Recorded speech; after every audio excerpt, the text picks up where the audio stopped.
Okey. Bismillahirrahmanirrahim. Assalamualaikum warahmatullahi wabarakatuh. Sewaktu saya belajar di sekolah menengah dahulu, saya seorang yang susah sangat nak fokus pada satu benda.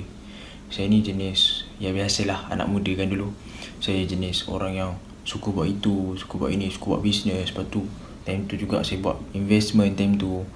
Dan saya jenis seorang yang susah sangat nak fokus pada pelajaran. Jadinya, waktu saya degree ni, saya belajar satu benda, iaitu bagaimana untuk kita nak memfokuskan minda kita ataupun kita punya otak terhadap pelajaran semata-mata. So, walaupun kadang-kadang tu kita hanya nak fokuskan belajar ni dalam masa 4 jam, contoh dalam satu hari kan, kita nak fokus belajar 4 jam satu hari, lepas tu kita nak main-main lah. Walaupun macam gitu, tapi kita still kita still boleh belajar. Dan macam mana untuk kita nak belajar walaupun 4 jam tapi efektif. So hari ni kita akan mempelajari, kita akan merungkaikan bagaimana kita nak memfokuskan otak kita untuk kita dapat memanfaatkan selama 4 jam itu untuk hanya belajar secara mendalam dan secara dalam. Alright, let's go.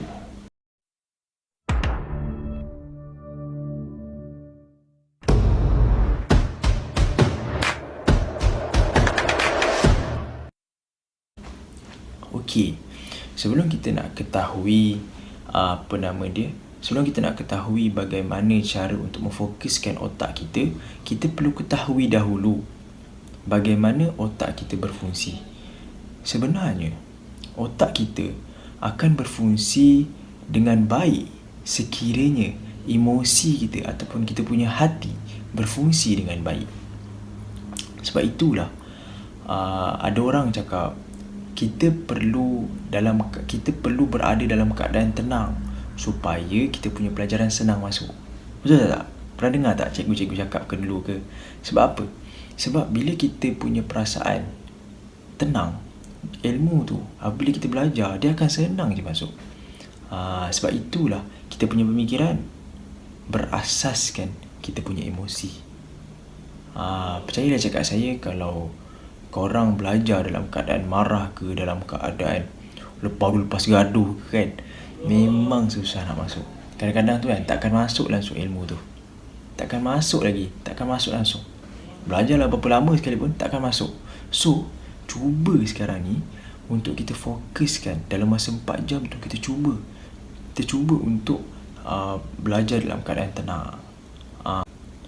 So, hari ni kita cuba rungkaikan macam mana kita nak memfokuskan otak kita dalam masa 4 jam tu, kita boleh belajar secara efektif.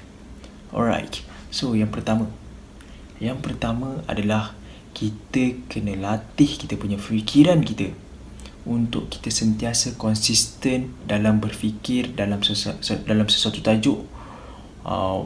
Walaupun bukan selama 4 jam, kita cuba selama mungkin kita boleh fokus dalam sesebuah tajuk tersebut. Contohnya, macam saya cuba untuk dalam masa 20 minit saya belajar, saya cuba untuk fokus belajar satu tajuk saja dalam masa 20 minit.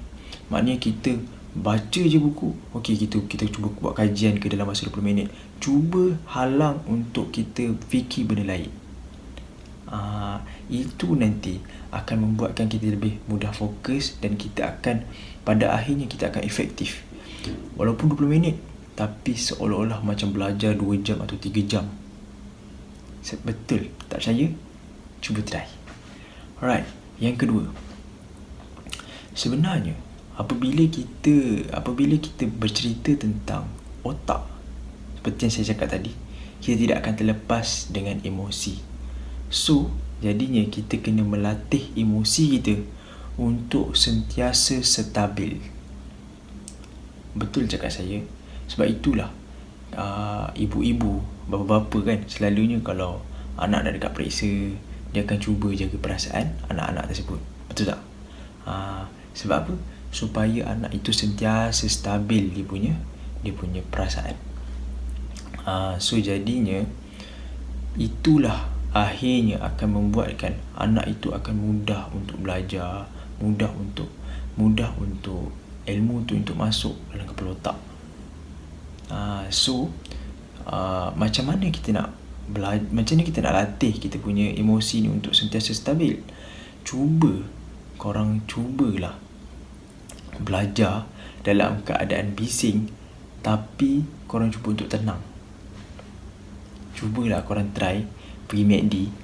Korang cuba try pergi MACD, dalam keadaan tenang tu korang belajar. Korang boleh masuk, seriously, korang the win. Sebab macam saya tak boleh. Saya jenis orang yang perlu cari macam perpustakaan ke, perlu cari tempat-tempat yang sunyi untuk saya belajar. Tapi kalau korang boleh, you are doing better, bro. Alright. So saya rasa itulah dua perkara yang bagi saya, apabila kita buat dua perkara ni, latih dua perkara ni, insya-Allah pada akhirnya kita akan dapat memfokuskan otak kita, dan pada akhirnya juga kita dapat belajar walaupun per minit tapi efektif untuk kita punya pelajaran.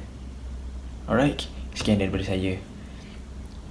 Kalau video ni bermanfaat, boleh share dan like kepada kawan-kawan dan like, dan jangan lupa subscribe untuk melihat lagi pelbagai ideologi yang saya akan bawakan di dalam YouTube channel ini.